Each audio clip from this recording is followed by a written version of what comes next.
reality is that when we listen about the heroes of Islam, they should be a source of inspiration for me and you. Me and you, they would motivate us. Because we are living in times of fitna. And in times of fitna, you need people of motivation. When Ali radiallahu anhu gave his first khutbah, what did he say? And this was an amazing time.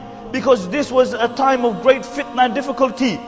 After the demise of the Prophet ﷺ, no other difficulty was greater than the assassination of Uthman radiallahu anhu. And Ali radiallahu anhu was appointed as the Khalif. And what did he do? What did he say? This first khutbah, this is all he said. He ascended the pulpit. And he said, "O believers, you are in need of a rajul fa'ala qawwal. You are in need of a man of actions and not of a person who just talks. Because if revolutions and change came through talking, me and you would have a revolution every hour. Because me and you are very good at talking. But the help of Allah does not come through talking. It comes through the actions of individuals. If you want the mercy of Allah to descend, if you want the help of Allah to descend, then you have to do actions. You have to perform actions, because this is when the help of Allah subhanahu wa ta'ala descends." And Ali radiallahu anhu said, "O people, you are in need of a rajulun fa'al, an action man. Not of people who just talk. Not of people who just talk. If we want the mercy of Allah to descend, if we want the help of Allah to descend, we have to translate our talking into actions." You know, how often do you hear Muslims complaining, "Oh, why isn't the help of Allah descending?" How often do you hear them whinging? But how many actions do we do? Has this ummah paid its zakah and then Allah withheld its help? Has this ummah prayed salah like it should have prayed and then Allah withheld His help? Has this ummah made the Prophet ﷺ their role model, then Allah withheld His help? Has this ummah made people like Abu Bakr and Umar and Khadija and Fatima their role models and then Allah withheld His help? Has this ummah had the concern of the Prophet ﷺ? Has it a concern for the rest of humanity and then Allah withheld His help? Or do we have this warped perception that somehow Allah is obliged to help us? Somehow, na'udhu billah, as though we are Allah and Allah is our slave. Understand, you are the slaves, Allah is Samad. You have to fulfill the conditions and then the help of Allah descends. That's when the help of Allah descends. Not that you do nothing and you go on lackadaisically in your lives. Dunya is your maqsad. You don't learn anything about your deen and somehow Allah is obliged to help you. Allah is the Lord, Allah is Khaliq, Allah is Malik. Allah does not require to help anybody. And your numbers don't make any difference. You can be 1.6 million, 1.2 billion. They don't make any difference.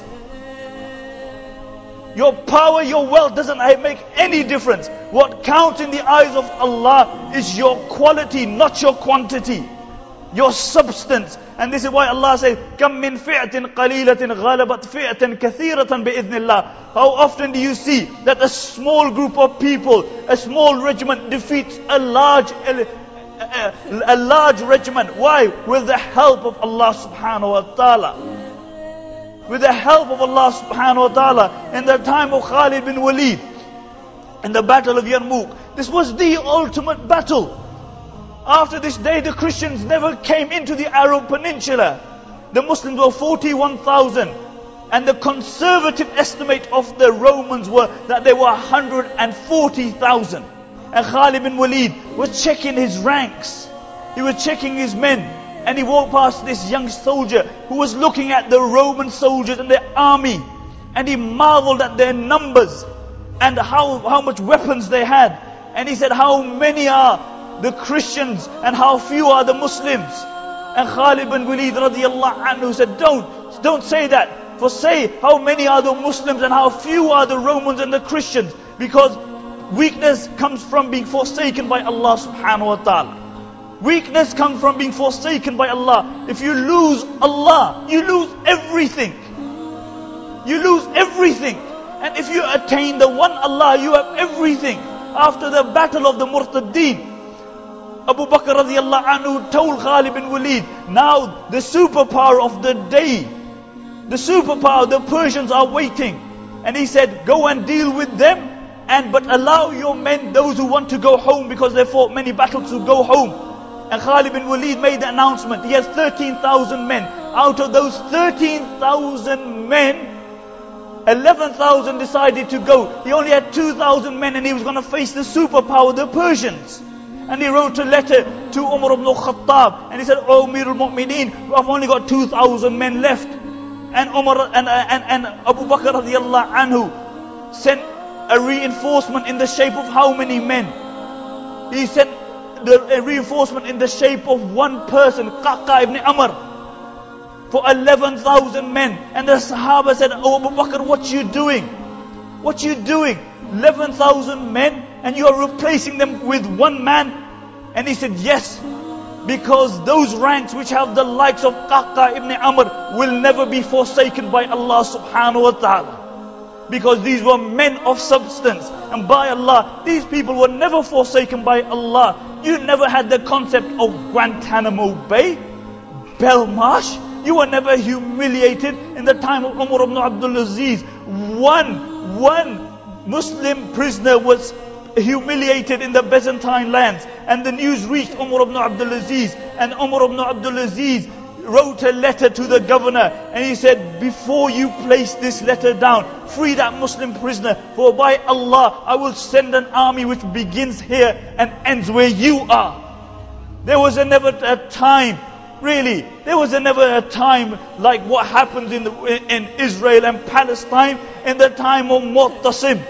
One Muslim lady was slapped in the Byzantine lands, and she cried out, "Wa Mu'tasima!" And the Romans began to laugh, and they said, "Why are you calling Mu'tasim? He's thousands of miles away. You think he's going to jump on his black and white horse and come and save you?" And the news reached Mu'tasim.